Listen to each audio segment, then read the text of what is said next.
దేశంలో అన్ని చేంజ్ అయ్యాయి, మీ నగలు కూడా చేంజ్ చేయండి. మీ పాత నగకు గ్రాముకి 150 రూపాయలు ఎక్స్ట్రా పొంది కొత్త నగలు తీసుకోండి. అదే తక్కువ తరుగుకు మీ లలితలో మాత్రమే.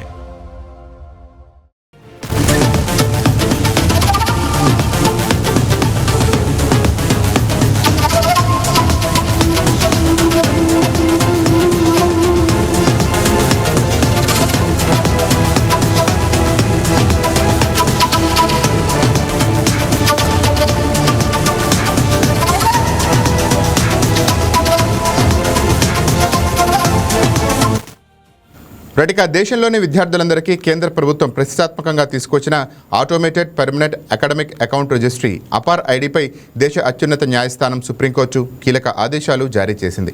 విద్యార్థుల విద్యా సంబంధిత రికార్డులను ఒకే చోట భద్రపరిచేందుకు ఉద్దేశించిన ఈ ఐడి నమోదు ప్రక్రియ పూర్తి స్వచ్ఛందమని కోర్టు స్పష్టం చేసింది.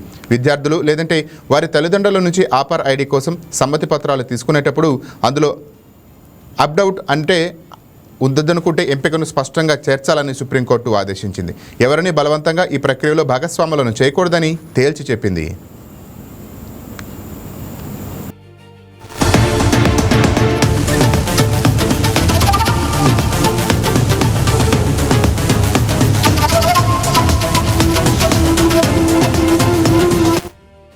ఇక అపార్ ఐడీల సేకరణ, విద్యార్థుల డేటా భద్రతపైన దాఖలైన పిటిషన్లను విచారించిన సుప్రీంకోర్టు విద్యార్థుల ప్రయోజనాలను కాపాడేలా పలు కీలక మార్గదర్శకాలను విడుదల చేసింది.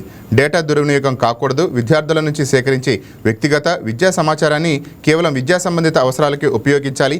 ఈ డేటాను ఏ ఇతర వాణిజ్య లేదంటే ఇతర ప్రయోజనాలకు వినియోగించరాదని విద్యాశాఖను హెచ్చరించింది. అలాగే దేశంలో ప్రతి బిడ్డకు విద్యా హక్కు ఉంది కాబట్టి కేవలం ఆధార్ కార్డు లేదా ఆపార్ ఐడి లేదనే కారణంతో విద్యార్థులకు అడ్మిషన్లు నిలిపివేయటం, ఫలితాలు ఆపడం లేదా మార్కులు జాబితాలు ఇవ్వకుండా వేధించడం చట్టవిరుద్ధమని కోర్టు స్పష్టం చేసింది.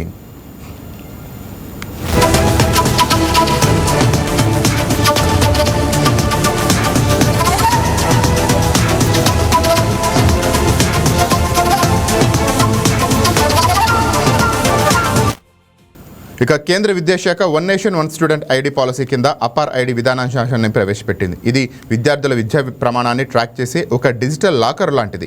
ఇందులో విద్యార్థి సాధించిన మార్కులు, డిగ్రీలు, స్పోర్ట్స్ సర్టిఫికెట్లు, ఇతర నైపుణ్యాల వివరాలన్నీ డిజిటల్ రూపంలో నిక్షిప్తమై ఉంటాయి. అయితే దీనిలో డేటా భద్రత, ప్రైవసీ పైన ఆందోళన వ్యక్తం అవడంతో సుప్రీంకోర్టు ఈ పరిమితులను విధించింది. సుప్రీంకోర్టు తాజా ఆదేశాలతో విద్యాసంస్థల యాజమాన్యాల ఇష్టారాజ్యానికి అడ్డుకట్ట పడినట్లయింది. చాలా చోట్ల అపార్ ఐడి లేకపోతే అడ్మిషన్లు ఇవ్వమని ఒత్తిడి తెస్తున్నారనే ఫిర్యాదుల నేపథ్యంలో ఈ తీర్పు కోట్లాది మంది విద్యార్థులకు, వారి తల్లిదండ్రులకు పెద్ద ఊరటగా నిలిచింది. డిజిటలైజేషన్ పేరుతో విద్యార్థుల ప్రాథమిక హక్కులకు భంగం కలగకూడదని న్యాయస్థానం ఈ తీర్పు ద్వారా స్పష్టం చేసింది.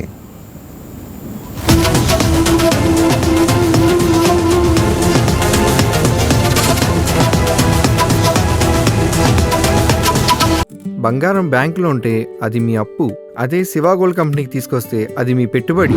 తాకట్లో ఉన్న మీ బంగారాన్ని మేము విడిపించి ఈ రోజు మార్కెట్ ధర కొని స్పాట్లో మీ నగదు మీకు అందిస్తాం. ప్రతి నెల వడ్డీలు కట్టడం లాభమా లేదా ఇలా చేయడం లాభమా మీరే ఆలోచించుకోండి. శివ గోల్డ్ కంపెనీ, అప్పులేని ఆనందకరమైన రేపటికి సరికొత్త మార్గం. జస్ట్ ఒక కాల్ చేయండి. తాకట్లో ఉన్న మీ బంగారాన్ని విడిపించి ఈ రోజు మార్కెట్ రేట్కే కొనబడును.